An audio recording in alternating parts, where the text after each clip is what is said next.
जी हाँ, रतन टाटा के nano car का सपना जब उत्तराखंड ने किया था पूरा। बहुत स्वागत है आप सभी का। आप देख रहे हैं उत्तराखंड न्यूज। देश के मशहूर उद्योगपति रतन टाटा का जाना देश और दुनिया के लिए एक बड़ी क्षति है, मगर उनके जाने के बाद उत्तराखंड वासी इतने उदास क्यों हैं, आपको बताते हैं। 9 अक्टूबर को रतन टाटा का मुंबई के अस्पताल में निधन के बाद उनकी चर्चा पूरे विश्व में हो रही है। टाटा समूह के चेयरमैन रतन टाटा के निधन से देश में शोक की लहर है। रतन टाटा का दुनिया से जाना भारत के लिए विशेष रूप से बड़ी क्षति है। कई दिनों से बीमार चल रहे रतन टाटा दक्षिण मुंबई के ब्रीच कैंडी अस्पताल में भर्ती थे। रतन टाटा को नज़दीक से जानने वाले बताते हैं कि वो किस किस्म के दरियादिल विनम्र इंसान थे, दूरदर्शी थे। लोगों की ज़िंदगी को बेहतर बनाने के लिए उनके मन में नित नए विचार कैसे आते थे। ऐसा ही एक विचार था, ऐसे ही एक कार बनाने का जो हर मध्यम वर्गीय परिवार के पास हो। रतन टाटा की ये सोच थी कि ज़्यादा पैसे वाले लोग, अमीर लोग तो 4 व्हीलर से बड़ी बड़ी गाड़ियों में, महंगी गाड़ियों में घूमते हैं, मगर क्या उस शख्स के लिए भी 4 व्हीलर बनाई जा सकती है जो शख्स ज़्यादा से ज़्यादा मोटरसाइकिल पर चल पाता हो, जिस शख्स के पास में इतना पैसा, इतनी आमदनी नहीं कि वो 4 व्हीलर का खर्चा उठा सके। रतन टाटा की ये सोच दरअसल दर्शाती है कि वो आम लोगों के लिए, मिडिल क्लास के लिए कितना फिक्रमंद थे, लोअर क्लास के लिए कितनी फिक्रमंद रहते थे। और इसी सोच की बुनियाद पर उन्होंने अपने विजन के माध्यम से उन लोगों के भी हाथ में 4 व्हीलर की स्टीयरिंग थमा दी जिनके पास में 4 व्हीलर या फिर महंगी गाड़ियां चलाने के लिए पैसे नहीं थे। दरअसल नैनो कार, जिसे बनाने के लिए रतन टाटा ने अपने दिमाग में जो डिज़ाइन तैयार किया, जिस तरीके से, जिस बजट में उन्होंने तैयार किया ताकि यह कार मध्यम वर्गीय परिवार के पास पहुंचे, और इस कार का नाम उन्होंने रखा नैनो।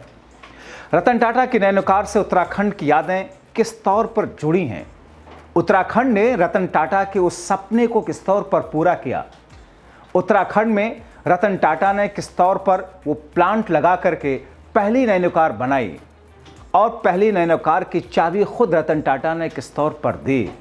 यही वजह है, यही उत्तराखंड का कनेक्शन और रतन टाटा के सपनों को पूरा करने वाला प्रदेश उत्तराखंड, जहां के लोग आज रतन टाटा के जाने के बाद में उदास दिख रहे हैं। रतन टाटा के नैनो कार के सपने को पूरा करने में उत्तराखंड के उधम सिंह नगर जिले के सिटकुल पंत नगर में टाटा के प्लांट की सबसे अहम भूमिका थी। विपरीत परिस्थितियों के बावजूद प्लांट ने न सिर्फ टाटा के भरोसे को कायम रखा, बल्कि समय पर जो लिमिट टाइम था, जो तय समय था, उसमें लखटकिया कार निर्माण भी करके दिखा दिया उत्तराखंड ने। बाइक पर चलने वालों को सस्ती कार का सपना दिखाकर उसे पूरा करने वाले रतन टाटा ने नैनो कार के वादे को समय पर पूरा करके और पूरा करने के लिए अपनी पूरी ताकत झोंक दी। उधम सिंह नगर के सिटकुल पंत नगर प्लांट में देश की पहली लखटकिया कार का उत्पादन भी रतन टाटा की दूरदर्शिता का परिणाम था।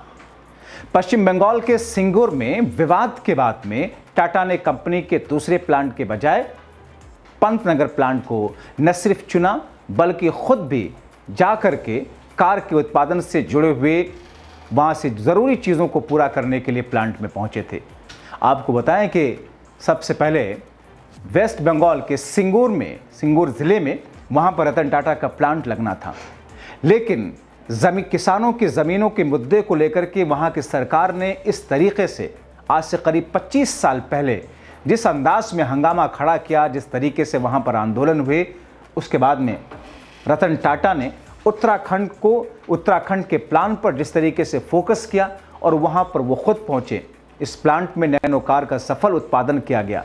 टाटा कंपनी का पंतनगर प्लांट तब चर्चा में आया जब सिंगूर में, आपको बताएं कि नैनो प्लांट का काम अक्टूबर 2008 में रोक देना पड़ा। लोगों को लखटकिया कार मुहैया कराने का वादा पूरा करने के लिए रतन टाटा ने तब कंपनी के मिनी ट्रक बनाने वाले पंतनगर प्लांट में नैनो कार का उत्पादन शुरू करने का फैसला लिया, और अप्रैल 2009 को रतन टाटा विशेष विमान से पंतनगर प्लांट आए। ट्रक बनाने वाले प्लांट में रतन टाटा के भरोसे पर नैनो कार का सफल उत्पादन किया गया। इसी प्लांट से बना करके तैयार हुई पहली नैनो कार के मालिक अशोक विचारे को उन्होंने जुलाई 2009 में अपने हाथों से चाबी सौंपी। हालांकि बाद में साल 2010 में गुजरात के सानंद में टाटा के प्लांट में नैनो कार का उत्पादन भी शुरू हुआ।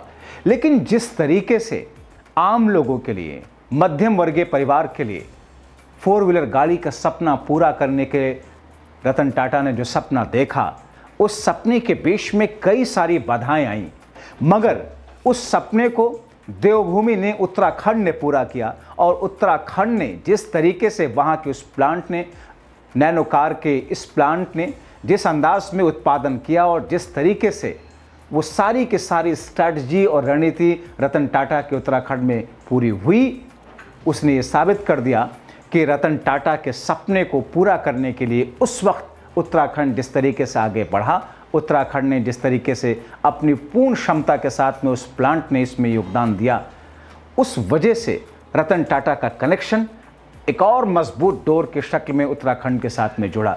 और इसीलिए आज जब रतन टाटा हमारे बीच में नहीं है, तो फिर उत्तराखंड के लोग, चाहे वो सियासी गलियारे के जुड़े लोग हों या फिर वहाँ से धार्मिक विभाग से जुड़े हुए लोग हों या फिर बॉलीवुड से जुड़े हुए वहाँ के जो लोग हों, आम लोग हों, रतन टाटा को अलग अंदाज में याद कर रहे हैं।